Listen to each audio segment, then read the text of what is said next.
Hello friends, പുതിയൊരു വീഡിയോയിലേക്ക് നിങ്ങൾക്ക് സ്വാഗതം. ഈ വീഡിയോ ഞാൻ ചെയ്യുന്നത് പയ്യാവൂർ അമ്പലത്തിൽ നിന്നാണ്. അമ്പലം എന്ന് പറയുമ്പോൾ ഇതൊരു ശിവക്ഷേത്രമാണ്. അതിനു മുന്നേ പയ്യാവൂർ എവിടെയാണെന്ന് നിങ്ങൾ അറിയണം. കണ്ണൂർ ജില്ലയിലെ ശ്രീകണ്ഠപുരം മുനിസിപ്പാലിറ്റിയിലാണ് ഈ പയ്യാവൂർ എന്ന സ്ഥലം സ്ഥിതി ചെയ്യുന്നത്.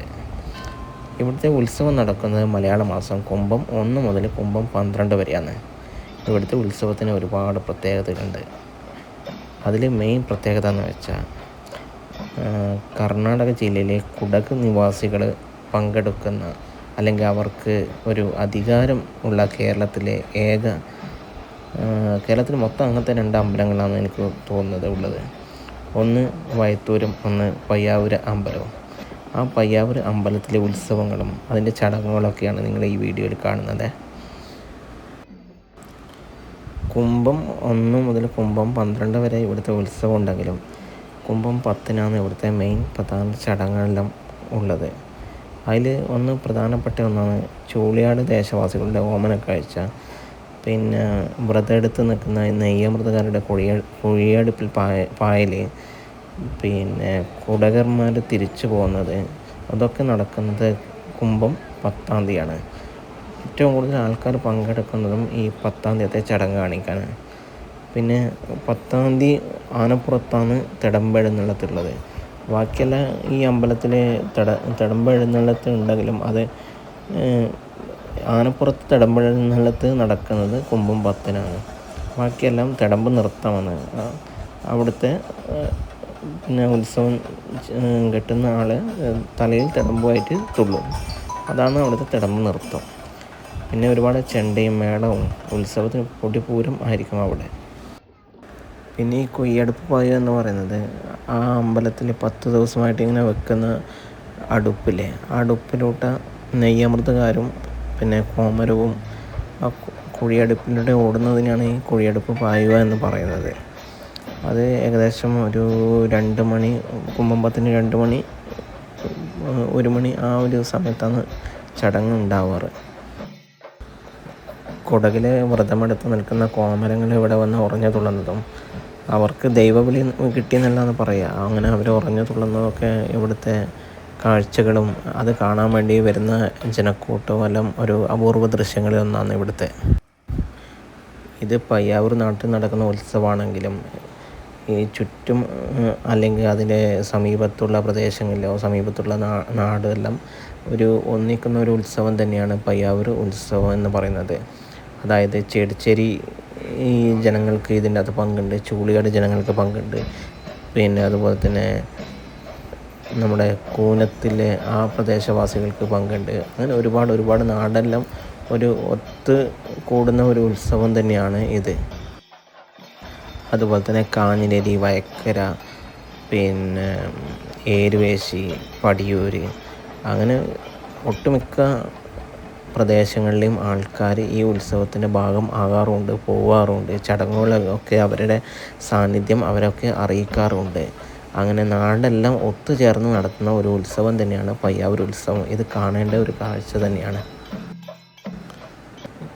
മറ്റുള്ള നാടുകളിൽ ഉത്സവം നടത്താറുണ്ടെങ്കിലും എല്ലാം പങ്കെടുക്കാറുണ്ടെങ്കിലും പക്ഷേ ഇതുപോലെ ഒരുപാട് നാടുകൾ തമ്മിൽ ബന്ധിപ്പിക്കുന്ന ഒരു ഉത്സവം കണ്ണൂർ ജില്ലയിൽ മറ്റൊരിടത്ത് ഉണ്ട് എന്ന് നമുക്ക് തോന്നുന്നില്ല. കാരണം അത്രയും ആൾക്കാരും അത്രയും പ്രദേശങ്ങളും ഈ ഉത്സവത്തിൻ്റെ ചടങ്ങുകളിൽ തന്നെ ഭാഗമാകുന്നുണ്ട്. ഉത്സവത്തിൻ്റെ മറ്റ് കളർ മോഡിഫിക്കേഷൻ്റെ കാര്യത്തിലല്ല പറയുന്നത്, ഉത്സവത്തിൻ്റെ പണപ്പെരുപ്പത്തിൻ്റെയോ അങ്ങനത്തെ ഒരു കാര്യത്തിലല്ല പറയുന്നത്. പക്ഷേ ഈ ഉത്സവം അതിൻ്റെ ചടങ്ങുകളുണ്ടല്ലോ, ചെറിയ ദിവസങ്ങളോളം നീണ്ടു നിൽക്കുന്ന, ഈ 10-12 ദിവസം നീണ്ടു നിൽക്കുന്ന എല്ലാ ദിവസങ്ങളിലും ആ നാടിനും നാട്ടുകാർക്കും ഓരോരുത്തർക്കും, അതുപോലെ തന്നെ കുടകുകാർക്ക് എല്ലാവർക്കും ഓരോ ദിവസങ്ങളിലും അല്ലെങ്കിൽ പല ദിവസങ്ങളിലായിട്ട് അവർക്ക് അവരുടെ സാന്നിധ്യം അറിയിക്കാൻ ഈ അമ്പലം ഒരു കാരണമാകുന്നുണ്ട്. അതുപോലെ തന്നെ അതുകൊണ്ട് തന്നെ ആവാം ഒരുപാട് ആൾക്കാർ ഇവിടെ വരുന്നതും. ഇവിടുത്തെ ഉത്സവത്തിൻ്റെ മറ്റൊരു പ്രധാന ആകർഷണം അഥവാ മറ്റൊരു മനോഹരമായ ഒരു കാഴ്ച എന്ന് പറയുന്നത് ചൂളിയാട് ദേശവാസികളുടെ ഓമന കാഴ്ച തന്നെയാണ്. അത് കുംഭം 10-നാണ് അതും ഈ ചടങ്ങ് നടക്കുന്നത്.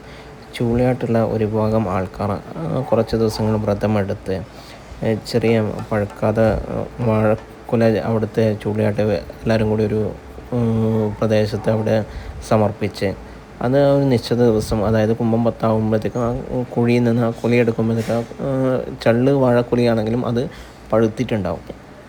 അത് അവരുടെ ഒരു തണ്ടിൽ കെട്ടി കാൽനടയായിട്ട് പയ്യാവൂരോളം നടന്നിട്ട് അവർ അത് കാഴ്ച ഒപ്പിക്കുന്ന ഒരു ചടങ്ങുണ്ട്. അതിമനോഹരമായ ഒരു കാഴ്ചയാണ്. അതിൽ ഒരുപാട് എല്ലാം പങ്കെടുക്കുന്നതെല്ലാം അവിടുത്തെ ചെറിയ ബാലന്മാരും അതുപോലെ തന്നെ പുരുഷന്മാരെല്ലാം ആണ് പങ്കെടുക്കുന്നത്. അവർക്ക് ഓരോ വീട്ടിൽ നിന്നും ഓരോ ചില ആൾക്ക് ഈ എന്താ പറയുക നേർച്ചയൊക്കെ ഉണ്ടാവും. അത് ഓരോരാളും അങ്ങനെ പോയി ചെയ്യുന്ന ചടങ്ങാണത്. അത് കാൽനടയായിട്ടാണ് അവർ ചൂളിയാട്ടുന്നത്. അത് ഏകദേശം ഒരു 30 കിലോമീറ്റർ ഉണ്ട് ചൂളിയാട്ടിൽ നിന്ന് പയ്യാവൂരേക്ക്. അത് രാവിലെ ഒരു 10 മണിക്ക് കാഴ്ച എടുത്തു കഴിഞ്ഞാൽ ഏകദേശം വൈകിട്ട് ഒരു 4:30-5 മണിയാകുമ്പോഴത്തേക്കും പയ്യാവൂർ എത്തിച്ചേരും. അത് മനോഹരമായ ഒരു കാഴ്ചയാണ്. അതിൽ കാഴ്ചൻ്റെ ഒപ്പം തന്നെ ഫ്രൂട്ട്സുകളുണ്ടാവും, പിന്നെ അതുപോലെ തന്നെ മുത്തുക്കുടകൾ, ഇതൊക്കെ ആയിട്ട് ഇവർ പക്ഷേ കാൽനടയായിട്ട് തന്നെയാണ് ഇവർ നടന്നു പോകുക. അപ്പോൾ അവർ ചെരുപ്പും കാര്യങ്ങളൊന്നും പാദരക്ഷകളൊന്നും ഉപയോഗിക്കില്ല. ആ സമയത്ത് നല്ല ചൂടും കാര്യങ്ങളിലായിരിക്കും റോഡിലെല്ലാം. അപ്പോൾ ചില പ്രദേശത്തെത്തുമ്പോൾ ആൾക്കാരൊക്കെ അവിടെ വെള്ളം പിന്നെ ഇതൊക്കെ റോഡിലൊക്കെ വെള്ളമൊക്കെ നനച്ചു കൊടുത്ത് അവരുടെ ഒരുപാട് ഹെൽപ്പ് ചെയ്യുന്ന കാണാം. പിന്നെ ഉള്ളത് തന്നെ ആ ഓരോ പ്രദേശം വഴിയാണ് ഈ കാഴ്ച നടന്ന് പോകുന്നത്. അപ്പോൾ ആ പ്രദേശത്തെ ആൾക്കാർ അല്ലെങ്കിൽ ചില തറവാട്ടുകാർ ഇവരൊക്കെ അവർക്ക് വേണ്ടുന്ന വെള്ളം, അതായത് മോരും വെള്ളം, പാനകവെള്ളം എന്ന് പറയുന്നത് നമ്മളെ വെല്ലം ഒക്കെ കുറുക്കിയ വെല്ലം ഉള്ളിയൊക്കെ ഇട്ടിട്ടൊരു വെള്ളം, ഇതൊക്കെ ദാഹത്തിന് അവർക്ക് മാറ്റാൻ വേണ്ടി കൊടുക്കുന്നുണ്ട്. ഇത് ഹിന്ദുക്കൾ മാത്രമല്ല, ഒരു മുസ്ലിംസിൻ്റെ ഏരിയ എത്തുമ്പം അവിടുത്തെ പള്ളിയിലെ ആൾക്കാർ, കാഞ്ഞിരേരിയൊക്കെയുള്ള പള്ളിയിലെ ആൾക്കാർ വെള്ളം കൊടുക്കാറുണ്ട്. അതുപോലെ ക്രിസ്ത്യൻസ് ഉണ്ടാവും. അങ്ങനെ ഒരു ഹിന്ദു അമ്പലമാണെങ്കിലും ഈ ഉത്സവത്തിൽ അതാണ് ഞാൻ പറഞ്ഞത്, എല്ലാ വിഭാഗ ആൾക്കാർക്കും ഇവിടെ ഒരു പങ്കുണ്ട്. ഇവരൊക്കെ നേർച്ചയായിട്ടോ അല്ലെങ്കിൽ ഇവരൊക്കെ ഒരു മനുഷ്യത്വത്തിൻ്റെ പേരിലൊക്കെ ഇത് ചെയ്യുന്നത് കാണാം. അതൊക്കെ മനോഹരമായ ഒരു കാഴ്ചയായിട്ട് തന്നെ നമുക്ക്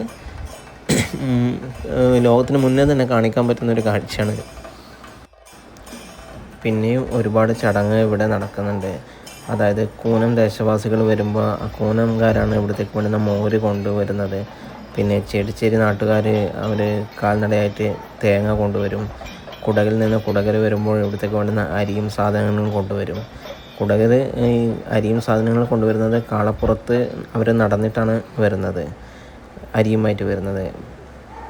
പിന്നെ അതിന് ചുറ്റുമുള്ള ദേശവാസികൾ, ആൾക്കാർ ഇവരൊക്കെ പലരും നെയ്യമ്പത്തിന് നിൽക്കും. അവർ വീട് വിട്ട് മഠങ്ങളിലൊക്കെ താമസിച്ചിട്ടും വ്രതം എടുത്തിട്ടൊക്കെയാണ് ഈ ഉത്സവത്തിൻ്റെ ഭാഗമാകുന്നത്. കുംഭം 10 നടക്കുന്ന മറ്റൊരു പ്രധാന ചടങ്ങെന്ന് പറയുന്നത് ഏകദേശം ഒരു 1 മണി 2 മണിയാകുമ്പോൾ കുഴിയടുപ്പിൽ പായല.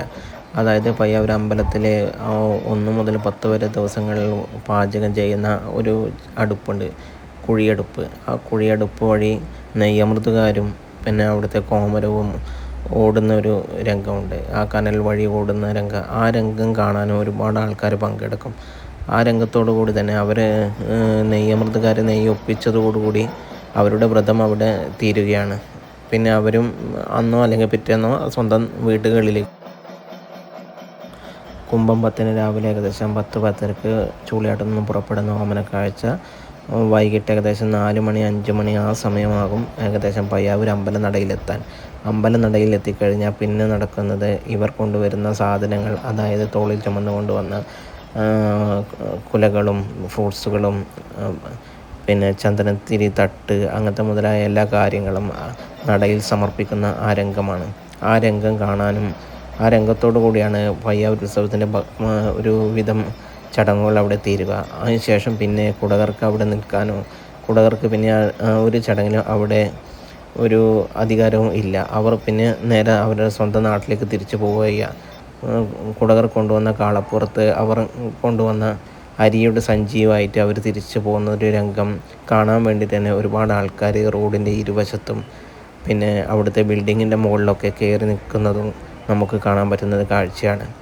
അത് 1-2 ആൾക്കാരൊന്നുമല്ല, ഒരു പ്രദേശത്തെ ആൾക്കാർ ഫുള്ളും തന്നെ അവിടെ റോഡ് സൈഡിൽ നമുക്ക് കുടകരെ യാത്രയാക്കുന്നത് കാണാം. ഇവർ കുടകരെ ഏകദേശം കാളയോട്ടം പോലെ തന്നെ കാളപ്പുറത്ത് ഓടിപ്പോകുന്നതും കാണാം. പിന്നെ അവർ അടുത്ത വർഷമാണ് ഇങ്ങോട്ടേക്ക് വരിക. കുടകരും പോയി ആ ഉത്സവത്തിൻ്റെ 10-ാം തീയതിയോടുകൂടി തന്നെ ഏകദേശം പയ്യാവൂരെ ആ ഉത്സവത്തിൻ്റെ തിരക്കുകളൊക്കെ അങ്ങ് ഒഴുകിയായി. പിന്നെയുള്ളത് അടുത്ത ഉത്സവത്തിന് വേണ്ടിയിട്ടുള്ള ഒരു കാത്തിരിപ്പാണ്. കുംഭം 11-നും 12-നും ഒക്കെ ഉത്സവം ഉണ്ടെങ്കിലും കുംഭം 10-ന് കുടകരുടെ പോക്കോടുകൂടി ഉത്സവത്തിൻ്റെ പങ്കെടുക്കുന്ന ആൾക്കാരുടെയും അവിടുത്തെ മൊത്തത്തിലുള്ള ഒരു തിരക്കൊക്കെ അവിടെ കുറയാൻ തുടങ്ങും. പിന്നെ 10, 12, 11, 12 ദിവസങ്ങളിൽ ആ ചടങ്ങുകൾ കൂടി കഴിയുന്നതോടുകൂടി ആ വർഷത്തെ പയ്യാവൂർ ഉത്സവവും അങ്ങനെ കൊടിയിറങ്ങും. പിന്നെ അടുത്ത വർഷത്തേക്കുള്ള ഒരു കാത്തിരിപ്പാണ് നാടും നഗരവും. ഉത്സവം തീരുന്നതോടുകൂടി അമ്പലത്തിലെ മേളവും ഉത്സവപ്പറമ്പിലെ വർണ്ണക്കാഴ്ചകളും കഴിയും. ജനത്തിരക്കും ഓളവും കഴിയും. പയ്യാവൂർ നാട്ടുകാർ അവരുടെ 10-12 ദിവസത്തെ തിരക്കുള്ള ജീവിതത്തിൽ നിന്നും വീണ്ടും പതിയെ തങ്ങളുടെ പഴയ ജീവിതത്തിലേക്ക് പോകും. വീണ്ടും ഒരു കുംഭമാസത്തിൻ്റെ കാത്തിരിപ്പിനായി. ഈ വീഡിയോ കണ്ട നിങ്ങൾക്ക് പയ്യാവൂർ നാടും അവിടുത്തെ ഉത്സവവും ഇഷ്ടപ്പെട്ടെന്ന് കരുതുന്നു. അതുപോലെ തന്നെ ഈ കൊച്ചു വീഡിയോ ഇഷ്ടപ്പെട്ടെന്ന് കരുതുന്നു. ഇഷ്ടപ്പെട്ടിട്ടുണ്ടെങ്കിലും ഇഷ്ടപ്പെട്ടില്ലെങ്കിലും അത് ഇഷ്ടപ്പെട്ടിട്ടുണ്ടെങ്കിൽ ഇഷ്ടപ്പെടാനുള്ള കാരണം, ഇഷ്ടപ്പെട്ടില്ലെങ്കിൽ ഇഷ്ടപ്പെടാതിരിക്കേണ്ട കാരണം കമൻ്റായിട്ട് ഇടുക. അതുപോലെ തന്നെ ഈ ചാനൽ ഒന്ന് സപ്പോർട്ട് ചെയ്യാൻ കൂടെ നിൽക്കുക. പറ്റുമെങ്കിൽ ഒന്ന് സപ്പോർട്ട് ചെയ്യുക, ലൈക്ക് ചെയ്യുക, ഷെയർ ചെയ്യുക, സബ്സ്ക്രൈബ് ചെയ്യുക.